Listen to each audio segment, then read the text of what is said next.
Hello again, friends. Welcome back. I'm here to tell the story of the best bass maker you've probably never heard of, Christian Celinder. Over the period of his greatest production, he made about 500 instruments, which have become quite sought after. Although you may have never heard of him, his handmade instruments are legendary, and I think I might detect his influence on more than one modern bass maker. And yes, I'm looking at you, Tom Stenback. Put it in a nutshell, if you get the chance to try one of these, you should probably take it. I'll play you some sounds from the last remaining Celinder that I own. The shortest description of it, though, would be to think the Marcus Miller sound.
I hope that demonstrated some of the tone qualities available from this extremely fine instrument.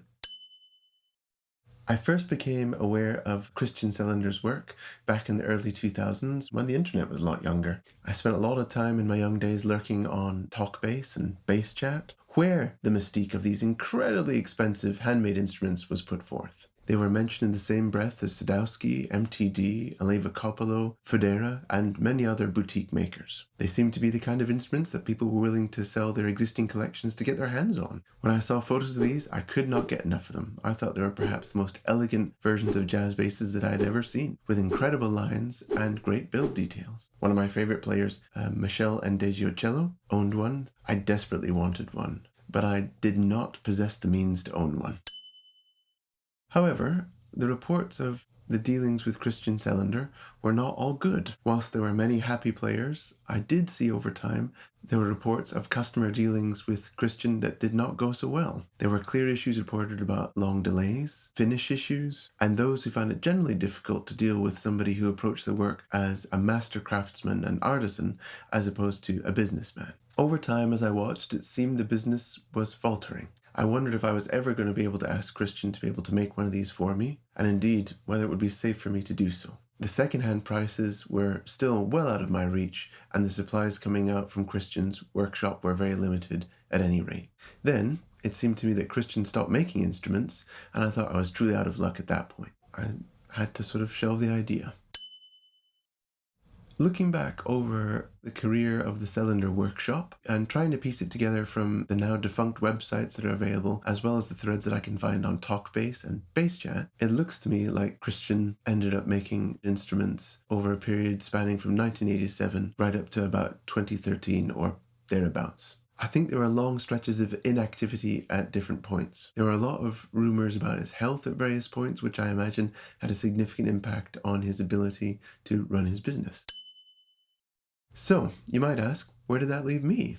If we fast forward from the early 2000s to 2012, I had just inherited some money from the unfortunate passing of my mother, and I was looking for a significant memento that I would hope to keep with me forever. Dangerous when you're buying basses, but that was my dream. I now had the means to start looking seriously for second-hand Celinders. I knew the availability would be small, and that I would have a choice of a few different lines. First of all, there were Christian's Aura basses, which were entirely his own design and generally featured elegant lines and large humbucking pickups, a lot like many other modern double humbucker basses. Whilst I knew that these were fantastic instruments, I wasn't primarily interested in these.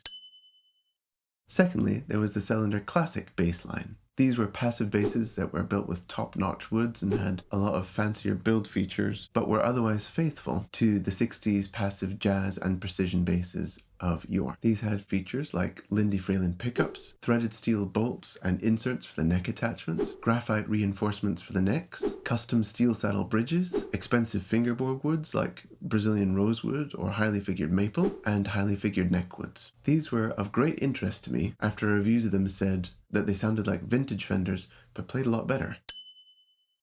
Thirdly, there were the vintage line of basses. These took the classic line of instruments and broadened the range of colors, pickups, pickup placements, woods, fretboard radii, including compound radii, and you could add a preamp as well. I was interested in these too. Finally, my real holy grail was finding a model from the Update series. These included both precision and jazz builds, but fundamentally they were inspired by 70s jazz basses and pretty directly by players like Marcus Miller and Larry Graham. These were generally maple necks, ash bodies, but they were all built as active with unique pickups. They had custom-made ceramic pickups, which were custom wound by Aaron Armstrong as side-by-side jazz humbuckers. They were very low output, so they had to be coupled to the now legendary and, I'm sad to say, defunct Greengrove CP3A preamp. These humbuckers are quite unique. To this day, I have not heard many other basses where humbuckers sound quite so close to a single coil sound. The sound was undeniably classic.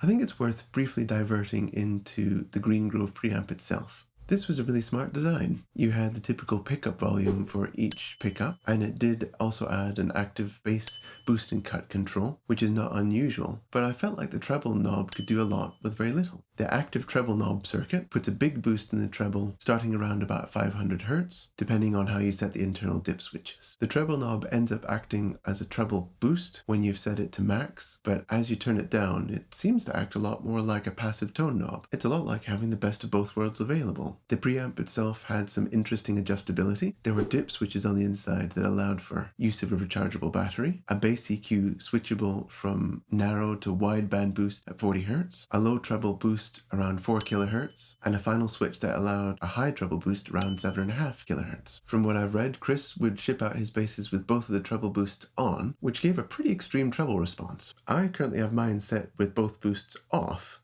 which sounds counterintuitive, but still gives plenty of treble response. I play through a full range flat response type cab, whilst other people's setups might need a bit more treble boost, mine certainly does not. It's a very cool circuit, I like it a lot, and you can warm it up, but fundamentally it was designed to give the Marcus Miller sound. So, all that aside, I now had the money, and I had an idea from all my researches about what models were out there. Now, I just had to wait. For my first Celinder, I ended up waiting about a year. In 2013, I managed to land my first one. This was a 2007 Shoreline Gold Classic Jazz. It was utterly stunning. It had an alder body, Brazilian rosewood fretboard, a Leva Coppola single coil pickups, reverse tuners, dual concentric knobs. It was in all senses extremely faithful to the classic 60s jazz basses it was modeled on. It sounded great on everything I had to use it on until I had to sell it in 2020 for financial reasons. Financial reasons. Later, that same year, I managed to acquire my second Celinder, a jazz update that had been made in 2012. Again, this was a masterpiece of construction, and it remains with me now even to this day. It is heavy, I think it's about 9.5 pounds, but it's now been with me for 11 years, and I don't think I'll ever sell it. This got me to the Marcus Miller sound that I'd always been hoping for from the Celinder updates.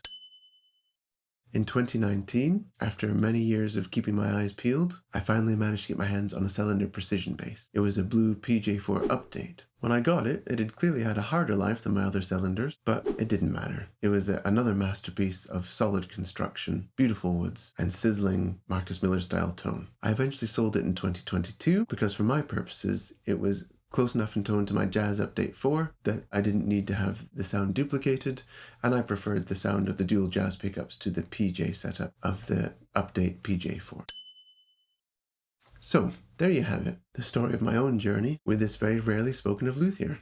Given the rumours I hear on Facebook, I like to imagine that Christian is still out there doing his work, that he still makes a handful of instruments every year, perhaps to satisfy his own personal desires. I do miss the days of logging on to Bass Chat or TalkBass and seeing more photos of yet another masterpiece appearing. It was always exciting to see them.